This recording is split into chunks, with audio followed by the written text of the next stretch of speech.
Hey everybody, this is Reverend Nandi with Messy Ministries, and I'm going to get this out of the way for you. You're probably like, Reverend, what the hell are you talking about? Well, you know what? As quiet as it's kept, I am an ordained minister. Yes, I am, which means I can marry you.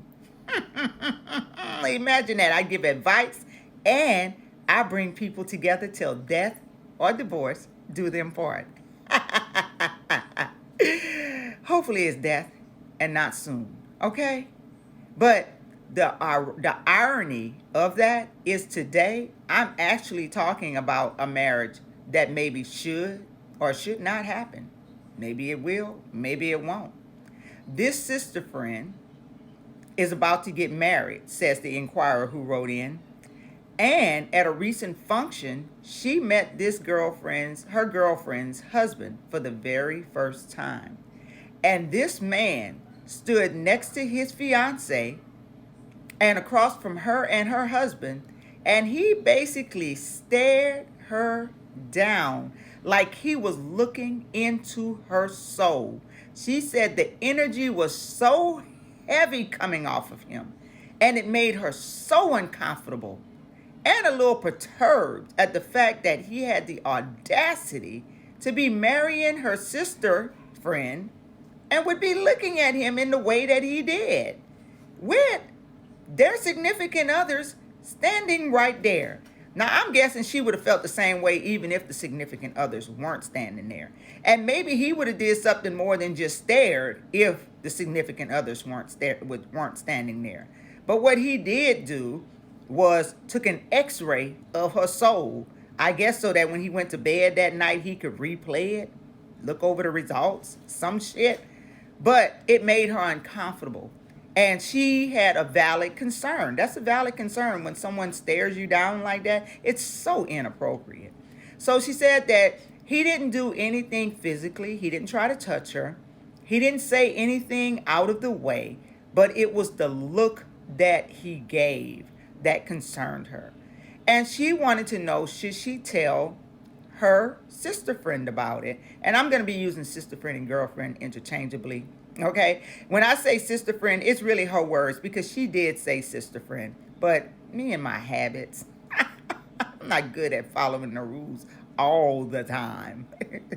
So she wants to know though, should she tell her sister friend what happened? Or should she take it from that point at the reception to the grave?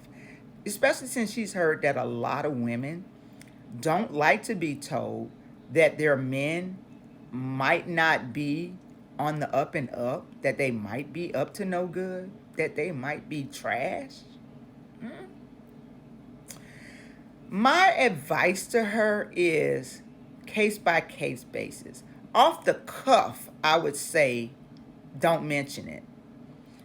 But in this climate where we see so many bad things happening to people and it feels like a lot of people just sit by and watch it, I can't say for sure whether I would always say something like that. Well, I can tell you I wouldn't always say that. Let me just be honest. I couldn't always say that. But in this circumstance, seeing as he didn't touch her and he didn't say anything inappropriate, it was just simply his look, I would more likely tell my husband, so that way I've got another pair of eyes on the scene. So if he does it again, especially if you're going to be in his company again, say at the wedding or sometime leading up to the wedding, I would certainly make my husband aware so that he can be on the lookout too. That way your husband can help confirm, and you know that it's not just you, it's not your imagination. You felt what you felt. It adds validity to the whole thing, okay? And if you're going to be around this person for more events to come, say leading up to the wedding, the marriage, at that point, if it continues to happen, I'm sure that it would probably move from it being where he's simply staring you down to him actually making the second move, because the first move was staring you down. But with your husband aware, she's more likely to take your word for it if you do need to go to her at some point and say, hey, there's something up with your husband. And, I want to discuss it because I care about you, not because I want to see you hurt, but I'm trying to prevent you from being hurt even more than you quite possibly, could be if this went further, along than it has. But again, like I say, it's sticky situation because it is true. It's not just a rumor that some women don't want to hear it. And that's because a lot of, we get women and we just not dealing with reality, the reality of our situation, because we've already set our minds to so much stuff, that has to happen at this point in time. And why can all these people have a husband and I can? And I mean, it's just so many compounding factors that cause us to sometimes turn a blind eye, to the fact that a person is not really compatible, with us, that they're not a complement to us. So those are the things that you have to consider when you decide to tell a person that there's a problem with their prospective beau, So keep that in mind and, use your best judgment is what I'm going to say. Use your best judgment as to whether you should or should not say something. But if he does anything other than the looking, or if he looks at you like that again, I mean, if you're in front of her, I'd call his ass out. Like, why do you keep staring at me like that? Is there something on my forehead? Do I have a booger in my nose? Then, make it known.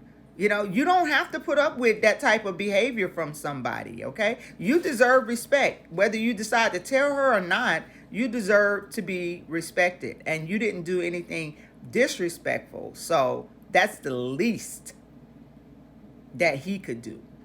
Keep that shit to himself. This is Reverend Nandi. I want to hear what y'all got to say. Go to the comments. Blow it up. Let me know. And if you haven't already subscribed to my YouTube channel, Messy Ministries, make sure that you do that. And when you subscribe, don't forget to hit the notification bell so that way you'll know anytime a new episode airs. I'll be back, y'all. You know I will. Out.